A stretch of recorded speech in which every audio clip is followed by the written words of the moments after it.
Target 294 আমাদের আজকের আলোচনা বোলপুর লোকসভা কেন্দ্র। বোলপুর বলতেই আমরা বুঝি শান্তিনিকেতন, এবং এই বোলপুর লোকসভা কেন্দ্র বীরভূম জেলার মধ্যে রয়েছে।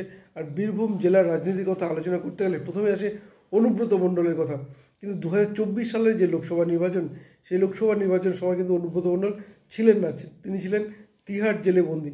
ফলে স্বাভাবিকভাবেই এই বীরভূম জেলার যে দুটি লোকসভা কেন্দ্র রয়েছে, বীরভূম এবং বোলপুর, এই দুটি লোকসভা কেন্দ্রে কারা জয় পায় একটা কিন্তু কৌতূহল ছিল। কিন্তু শেষ পর্যন্ত জয় ছিনিয়ে নেয় তৃণমূল কংগ্রেস। এই বোলপুর লোকসভা কেন্দ্রের মধ্যে যে 7টি বিধানসভা কেন্দ্র রয়েছে, যেমন কেতুগ্রাম, আউসগ্রাম, বোলপুর, নানুর, লাভপুর এবং ময়ূরেশ্বর, এই 7টি বিধানসভা কেন্দ্রে 2021 সালের বিধানসভা নির্বাচনে কোন দল কয়টি আসনে জয় পেয়েছিল এবং 2024 সালের লোকসভা ভোটের নিরিখে কোন দল কয়টি আসনে এগিয়ে রয়েছে, এবং 2026 সালের বিধানসভা নির্বাচনে কোন দল কয়টি আসন পাওয়ার সম্ভাবনা রয়েছে, সব কিছু আলোচনা করবো আজকের এই ভিডিওতে। নমস্কার, আমি সত্যজিৎ। টার্গেট 294 আমাদের আজকের আলোচনা বোলপুর লোকসভা কেন্দ্র। এই বোলপুর লোকসভা কেন্দ্রের মধ্যে যে বিধানসভা কেন্দ্র রয়েছে কেতুগ্রাম বিধানসভা কেন্দ্র। এই কেতুগ্রাম বিধানসভা কেন্দ্রে 2021 সালের বিধানসভা নির্বাচনে জয় পেয়েছিল তৃণমূল কংগ্রেস, এবং 2024 সালের লোকসভা ভোটে বিজেপি প্রার্থী প্রিয়া সাহা পেয়েছিলেন 73,419 ভোট।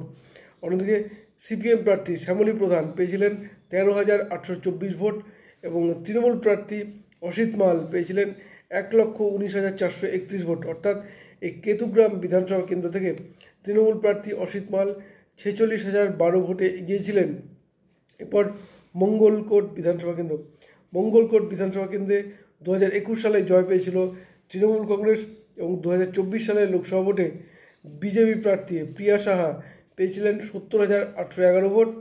অন্যদিকে তৃণমূল প্রার্থী অসিত মাল পেয়েছিলেন 1,17,318 ভোট, এবং সিপিএম প্রার্থী পেয়েছিলেন 17,834 ভোট। অর্থাৎ এই মঙ্গলকোট বিধানসভা কেন্দ্র থেকে তৃণমূল প্রার্থী অসিত মাল প্রিয়া সাহার থেকে 46,507 ভোটে এগিয়েছিলেন। এরপর আউসগ্রাম বিধানসভা কেন্দ্র।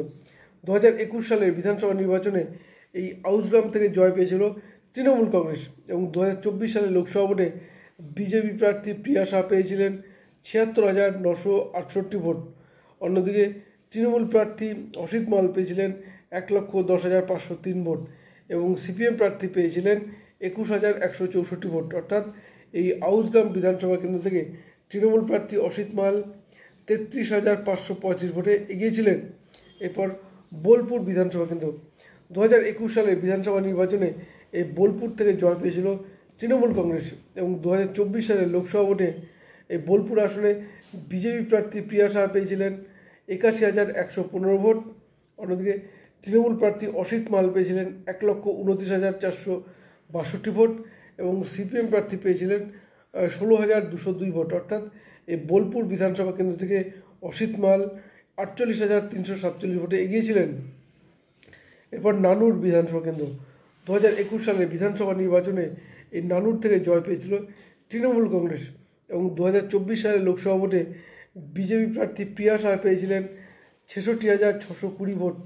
অন্যদিকে তৃণমূল প্রার্থী অসিত মাল পেয়েছিলেন 1,48,830 ভোট, এবং সিপিএম প্রার্থী পেয়েছিলেন 9,512 ভোট। অর্থাৎ এই নানুর বিধানসভা কেন্দ্র থেকে অসিত মাল 82,210 ভোটে এগিয়েছিলেন। এরপর লাভপুর বিধানসভা কেন্দ্র। 2021 সালের বিধানসভা নির্বাচনে এই লাভপুর থেকে জয় পেয়েছিল তৃণমূল কংগ্রেস, এবং 2024 সালের লোকসভা ভোটে বিজেপি প্রার্থী প্রিয়া সাহা পেয়েছিলেন 75,648 ভোট। অন্যদিকে তৃণমূল প্রার্থী অসিত মাল পেয়েছিলেন 1,24,031 ভোট, এবং সিপিএম প্রার্থী পেয়েছিলেন 7,231 ভোট। অর্থাৎ এই লাভপুর বিধানসভা কেন্দ্র থেকে অসিত মাল বিজেপি প্রার্থী প্রিয়া সাহা থেকে 48,383 ভোটে এগিয়েছিলেন। এরপর ময়ূরেশ্বর বিধানসভা কেন্দ্র।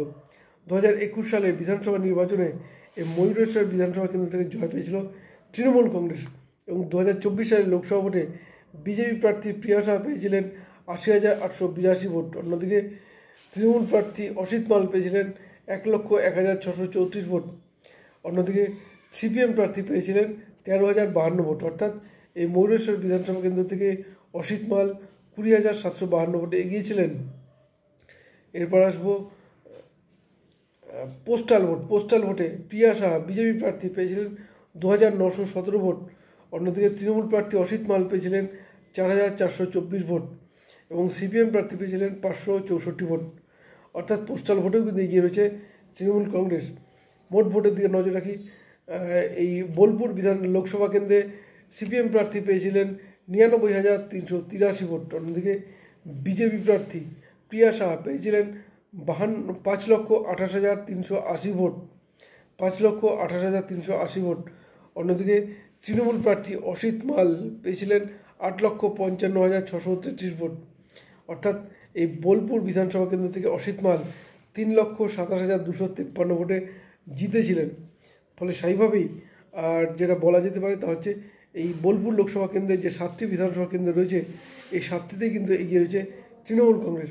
2021 সালে জয় পেয়েছিল তৃণমূল কংগ্রেস, 2024 সালে লিড পেয়েছে তৃণমূল কংগ্রেস এবং এগিয়ে রয়েছে। ফলে স্বাভাবিকভাবে 2026 যে বিধানসভা কেন্দ্র নির্বাচন রয়েছে সেই বিধানসভা কেন্দ্রের মধ্যে এই 7টি বিধানসভা কেন্দ্রে কি অন্য কোনো দল ভাগ বসাতে পারবে নাকি সবই পাবে তৃণমূল কংগ্রেস? কী বলবেন আপনারা? আপনাদের মতামত জানাতে পারেন আমাদের কমেন্ট বক্সে। ধন্যবাদ, ভালো থাকুন সবাই।